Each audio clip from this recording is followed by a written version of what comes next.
Hello, hello, hello, hello. Well, this poem is spooky. The title is Brenda Bully, and it's a work in progress.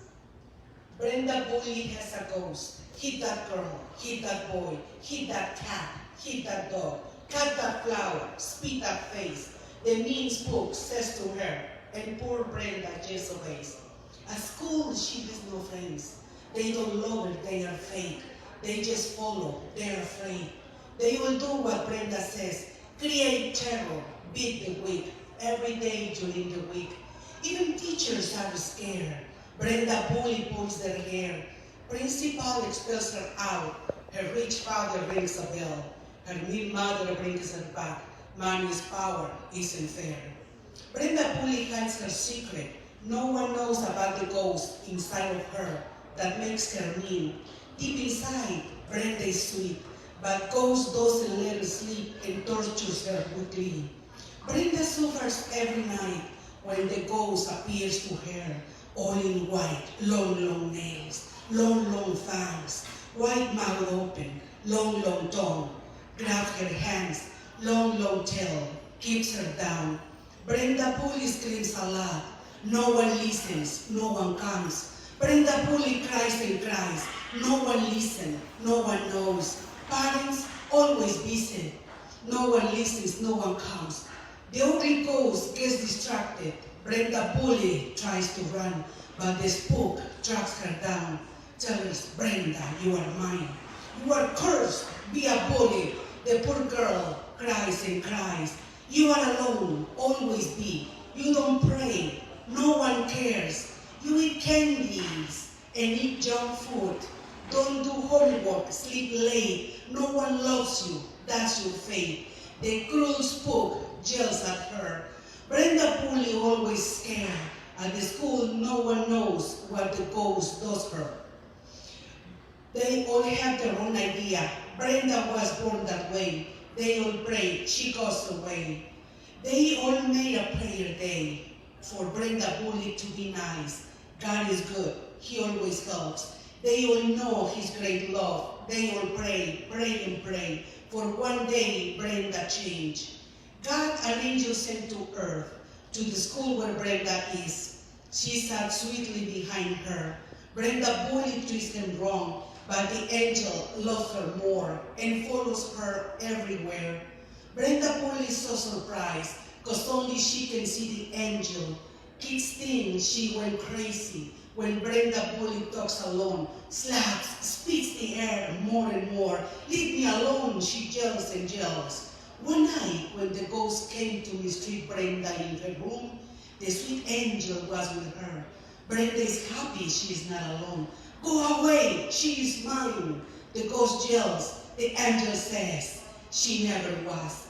She's surprised that she speaks. She runs and hugs the angel. I love you, she says to him. So do I, my dearest friend.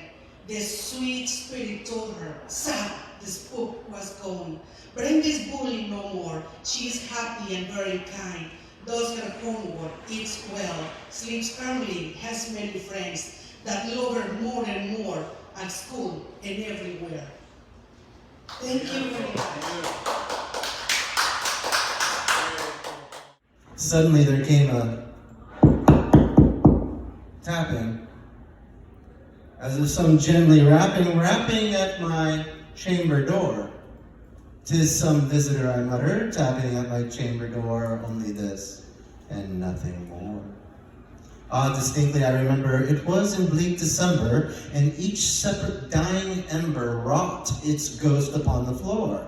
Eagerly I wished the morrow, vainly I had sought to borrow from my books surcease of sorrow, sorrow for the lost Lenore. For the rare and radiant maiden whom the angels name Lenore, nameless here evermore.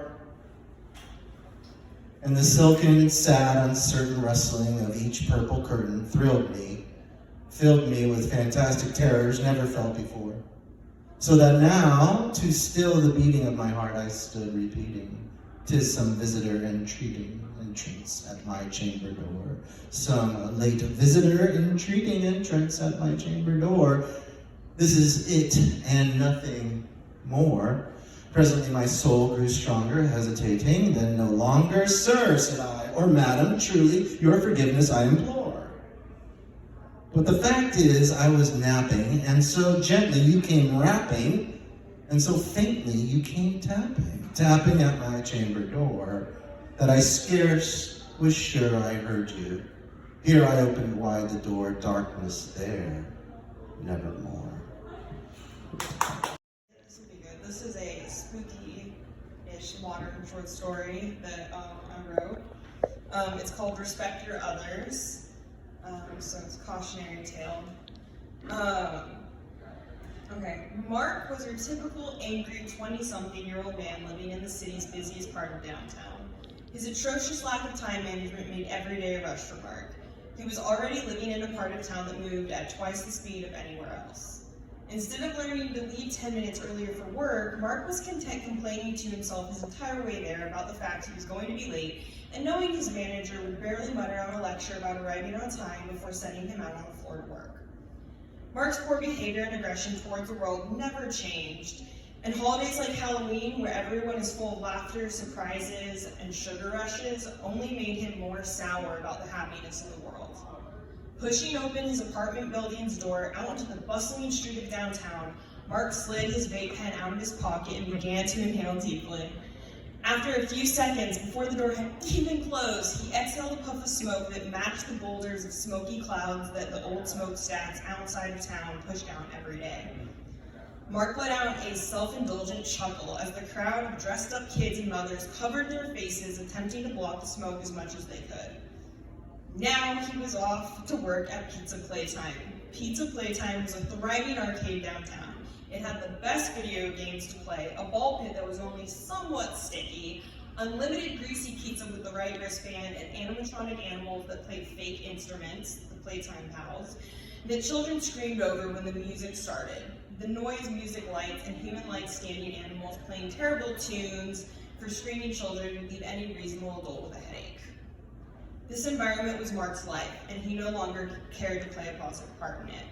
While he texted vigorously in one of his hands to let his manager know that he might be a few minutes late, Mark inhaled from his pen so deeply that it felt as if every inch of his lung was consumed with smoke.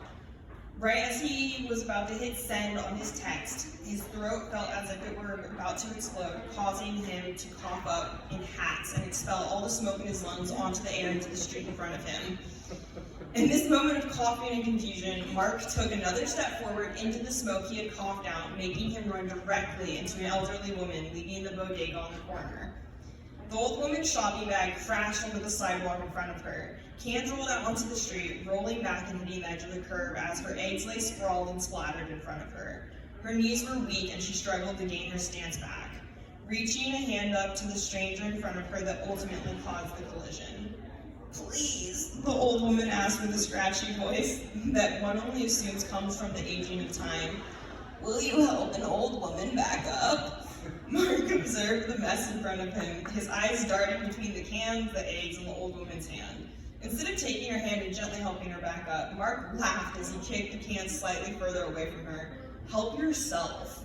Slightly, Mark responded coldly while he added to his text, "Some old lady ran into me," putting the blame for his tardiness on the shaking old woman on her knees. "Thanks a lot. I'm gonna be late for work because of you." Mark shook his head before taking another puff and blowing it down upon the old woman. Oh my God. The old woman coughed and shook her head from side to side, finally raising her head up all the way so that her pale, cold blue eyes stared deeply into Mark's heartless abyss of pupils. "You will regret this day, young man." The old woman began to stand up, regaining strength that only moments ago appeared impossible. "You have no respect for your elders, for the children, for the planet." The old woman trailed off as she observed Mark. "You don't even have a sliver of respect for yourself, do you, young man?" The old woman's scraggly, uncut nail on her pointer finger pressed down onto Mark's chest, creating a pain he refused to acknowledge. She gave one final hard push. creating a spark sensation in Mark's chest before taking away her finger with a cackle. No, how could you have respect for yourself when you have nothing inside? Mark's face turned red, becoming consumed with anger as the old woman took her finger away. He swatted at her finger like a fly. You're the one to talk, being a bag of bones that won't make it to sunrise. What do you have inside that I should even respect, huh? Bet you're full of dust with a broken heart because your grandchildren won't visit their gross grandma anymore. Mark gave a disgusting smirk, acting as if his insult was the final word in their exchange. That's when he looked at his phone again and realized the time. Without giving the old woman any more acknowledgement, Mark started hitting his vape pen again and quickly began to walk away, leaving the old woman standing there with bruised knees and scattered groceries.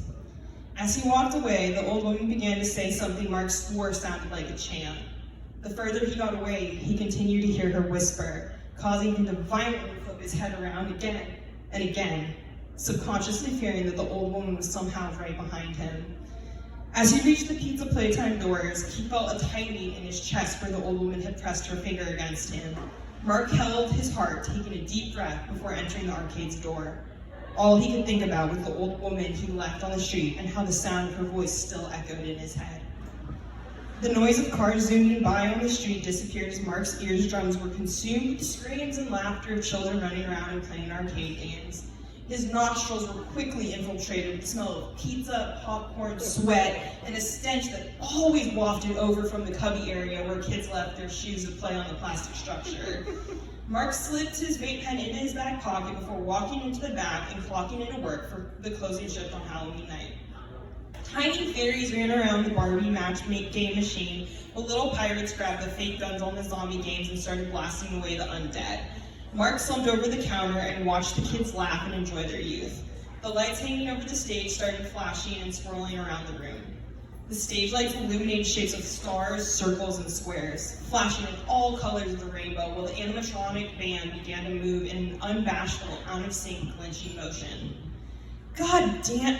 Mark stopped himself mid-sentence as a slimy boy dressed as a frog stood in front of the counter, holding an overflowing amount of tickets in his grease-ridden hands. The bags under Mark's eyes appeared to drop even lower as he looked between the boy in the frog costume and the purple 80s themed rat playing the electric keyboard 5 seconds out of sync.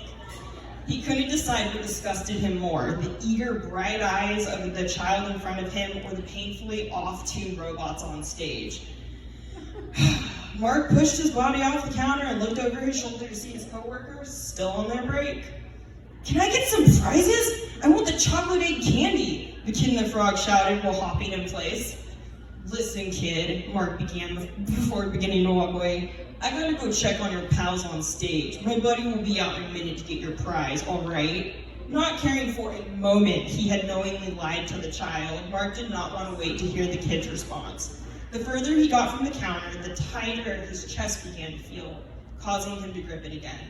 Sir, please, the young boy shouted as Mark disappeared into the back of the arcade behind the stage. It was no use. Mark was gone, and the child was left with hours worth of winnings sticking to his hands with the pizza he had been consuming endlessly. The Pizza Playtime Pals animatronics glitched with each fake stroke of their painfully plastic-looking instruments. Sweaty, cheese-filled pizza children ran around screaming, smearing their greasy hands across the glass arcade screens. The stage lights flickered as a surge visibly sparked behind the speakers, blaring staticky children's songs. The boy in the frog costume stopped by the stage and inhaled the most grotesque smell as it crept into his nostrils. This was when the boy dressed as a frog saw the black shoes attached to the limp leg of Mark, pointing up high into the air. Suddenly the boy screamed, almost slipping over his vial as he lunged his mother's legs only a few feet away. His mother peeked around the speaker and let out a shrill of her own. Suddenly, the arcade and pizza parlor were consumed with a different type of screaming. Chaos ensued as the mom continued to scream, "He's dead!" Police officers hung up caution tape around the doors of Pizza Playtime as other police escorted all the families out into the parking lot. An ambulance was parked in the handicapped spot closest to the door. There was the mom whose first scream sat with her son, who was now shrunken down with sadness, looking more like a tadpole. The head detective of the case flipped his notebook closed while he looked between the woman and her son. Sorry your Halloween had to play out this way, champ. You were real brave alerting your mom to the situation, to the man. The detective slipped a king-size candy bar out of his pocket and handed it to the little frog before checking out the mom as he brought his eyes back up to her face. He smiled coyly, winking. Hope you two can salvage the night. The woman batted her eyes at the police officer before taking her manicured nail and gently stroking the police officer's chest. Playfully, she pushed off the chest with a poke of her nail's tip as she gently laughed. Thank you, detective. Let me know if there's anything else I can do. And the mom took his card with a grin. With quiet words of comfort, the mom picked up her son and began to walk to the back of the parking lot. Boss, I think we have an issue, was shouted from the other side of the parking lot. The detective smirked to himself as he felt his chest where the woman poked him. That rush of flirtation got him eager, so much his heart was racing a little quicker.